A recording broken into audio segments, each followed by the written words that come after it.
भगवान शिव की रोचक कथा। भोलेनाथ और किसान। एक बार की बात है, एक गांव में एक गरीब किसान रहता था। वह भगवान शिव का परम भक्त था और अपनी हर समस्या का समाधान शिव की पूजा में ढूंढता था। वो हर दिन शिवलिंग पर जल चढ़ाता और ओम नमः शिवाय का जाप करता। उस किसान का जीवन बहुत कठिनाई से चल रहा था। उसकी फसल अक्सर खराब हो जाती और वह हमेशा कर्ज में डूबा रहता। लेकिन उसने भगवान शिव पर अपना विश्वास कभी नहीं छोड़ा। एक दिन भगवान शिव ने पार्वती जी से कहा, ये किसान मेरा सच्चा भक्त है, मुझे इसकी मदद करनी चाहिए।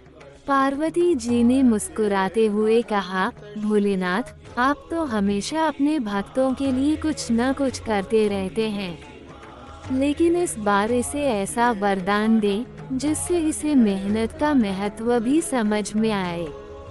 शिवजी ने पार्वती जी की बात मान ली और किसान के सपने में प्रकट हुए।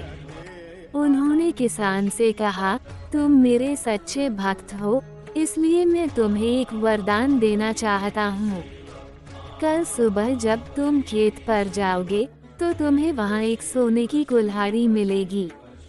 उस कुल्हाड़ी से जो भी काम करोगे उसमें तुम्हें सफलता मिलेगी।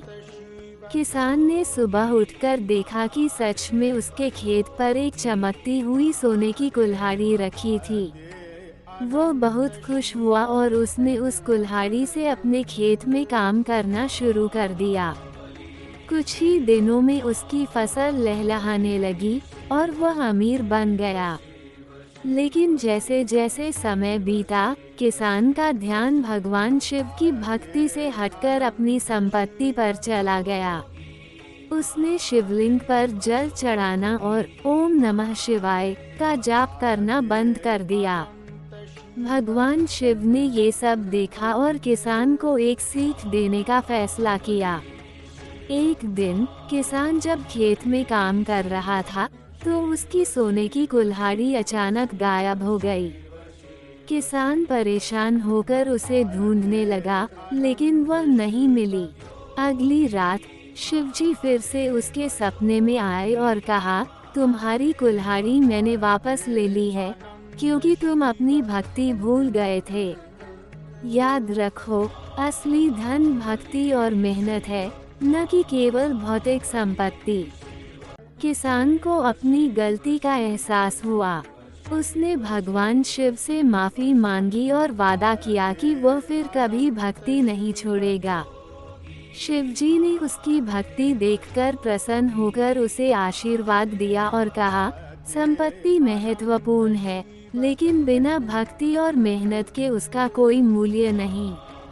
नैतिक शिक्षा। भक्ति और मेहनत का महत्व कभी नहीं भूलना चाहिए। भगवान अपने भक्तों की हर समय मदद करते हैं, लेकिन यह जरूरी है कि हम उनकी भक्ति के प्रति सच्चे रहें।